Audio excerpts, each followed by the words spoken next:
وأكرمه.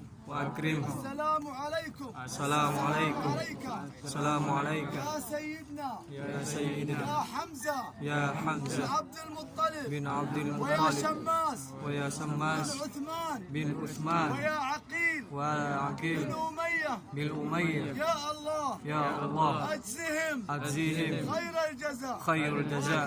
يا هلا البركة هدايا بركات بخشيش هدية 10-5 بركة اخوان. هلا بركة فضل حمزة مصعب بركة هدية يا أحمد اطلع أحمد كلكم يا أخبار بركة هدية بركاتكم والهدايا بخشيش البركة أهل بخشيش بركة.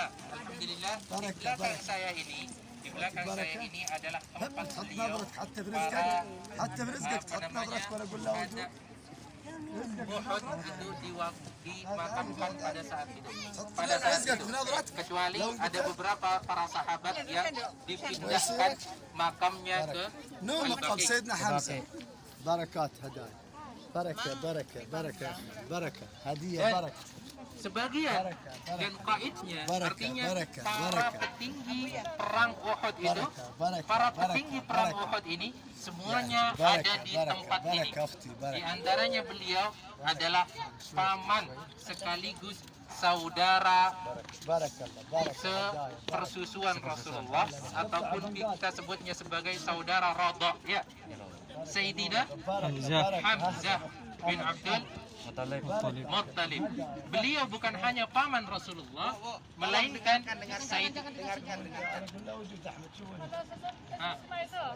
ya Sayyidi. حبيبي خلاص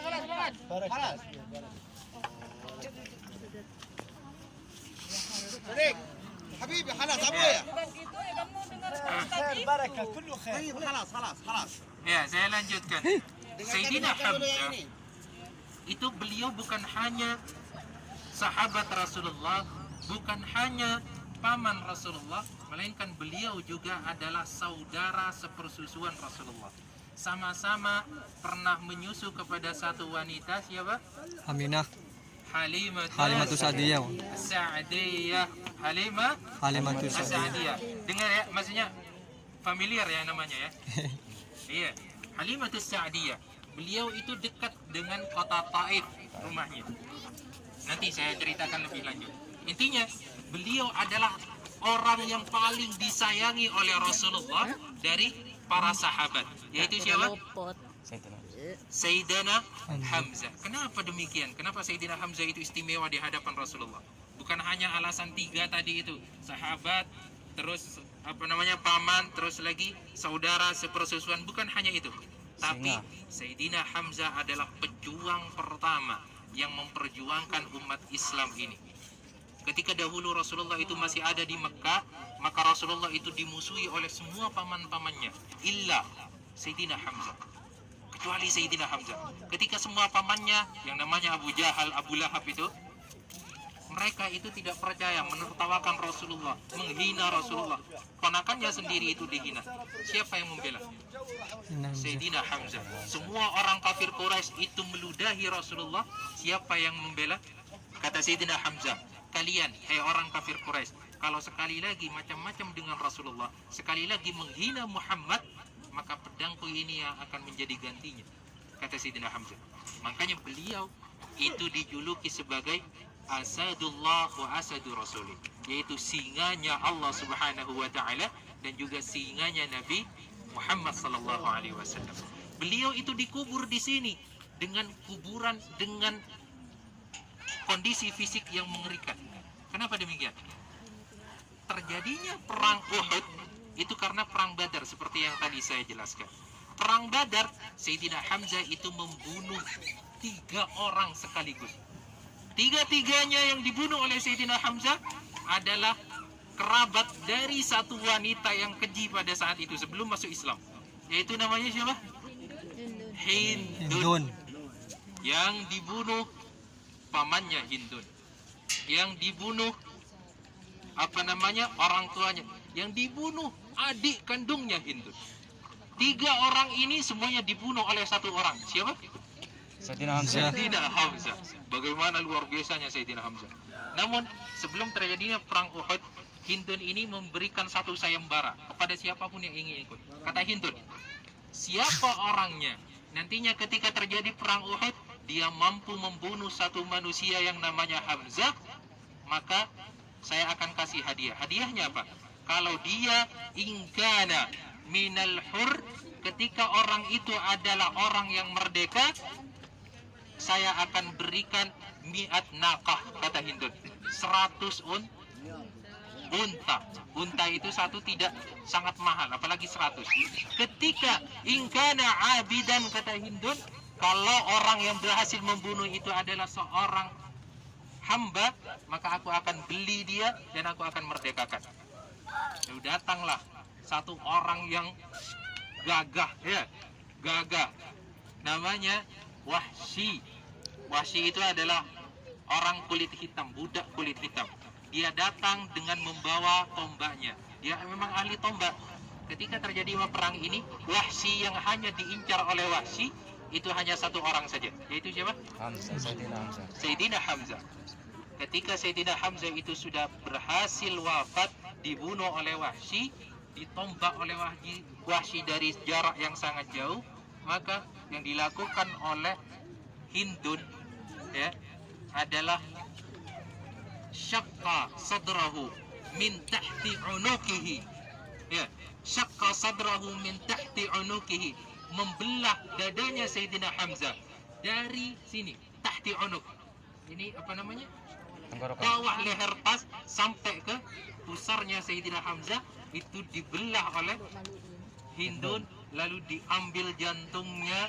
Sayyidina Hamzah itu diambil jantungnya, lalu dikunyah oleh Hindun. Yes.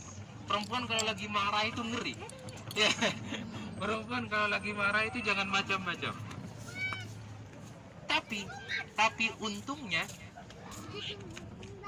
apa namanya, jantung yang dikunyah itu dia lepaskan kembali, dia keluarkan kembali. Kata Rasulullah, andai, tapi ketika Fathu Mekah, ketika pembebasan kota Mekah, maka Hindun dan juga suaminya Abu Sufyan itu masuk Islam.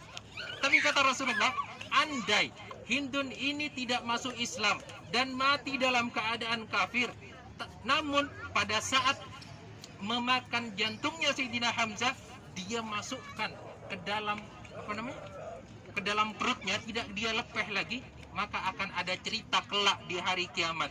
Di nerakanya Allah Subhanahu wa Ta'ala ada satu wanita yang akan dimasukkan ke neraka, tapi neraka itu tidak mau memakannya. Siapa? Hindun. Karena neraka tidak akan pernah memakan darahnya syuhada. Maka apa, nerakanya Allah Ta'ala tidak akan membakar darah yang dimiliki oleh syuhada. Sementara yang dimakan kan jantungnya. Kalau sampai tertelan ke dalam perutnya, maka semuanya akan bercampur dengan darahnya, ya kan? Maka akan ada cerita yang unik nantinya. Agar tidak ada cerita yang unik ini, maka Allah Ta'ala berkehendak lain, yaitu ketika Fathu Mekah, Hindun itu berhasil masuk Islam, menjadi seorang muslimah, dan juga dengan suaminya yaitu Abi Sufyan. Dan ada lagi di sini ada Mus'ab bin Umair namanya, ya, sahabat Rasulullah, qaidul rumah, ya, yang menjadi apa namanya, pemimpin pasukan para pemanah. Ada Abdullah bin Jahash juga yang menjadi pemimpin pasukan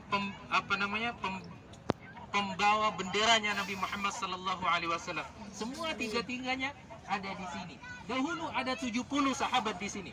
Ya, semuanya yang wafat dahulu ada di sini. Tapi kemudian diceritakan dalam Sahih Bukhari bahwa dahulunya ada 2 dulu sahabat yang dipindahkan ke Baqi. Karena apa? Karena di sini ini ada banjir bandang. Ya, Madinah ini tergeliling air. Dan Majari, tahu Majari? Tempat lewatnya air itu. Lah, melewati tempat ini, melewati pemakaman ini. Di pemakaman ini juga dahulu kan gini ceritanya. Sahabat itu dimakamkan itu menggunakan alat yang sederhana. Kita paham medannya ini semuanya batu, kerikil, tanah dan lain semacamnya. Kalau nggak pakai cangkul yang benar-benar kuat, dia akan sulit menggali tanah, ya kan? Apalagi dekat pegunungan seperti ini. Dahulu alatnya itu sederhana. Oleh sebab itu mereka beliau-beliau yang 70 orang itu dimakamkan hanya dengan sederhana. Artinya yang penting tertutup saja. Ya, yang penting tertutup saja. Intinya pemakaman itu kan tidak bau keluar, terus tidak dimakan hayawan buas. Intinya pemakaman kan cuma itu, ya kan? Yang penting itu sudah selesai, maka ditinggalkan, dijadikan makam. Tapi 64 tahun kalau nggak salah, atau sebaliknya 46 tahun, intinya 4 sama 6, saya lupa apa namanya tahunnya. Intinya kalau bukan 64 berarti 46 tahun setelahnya, setelah perang ini, maka banjir itu datang.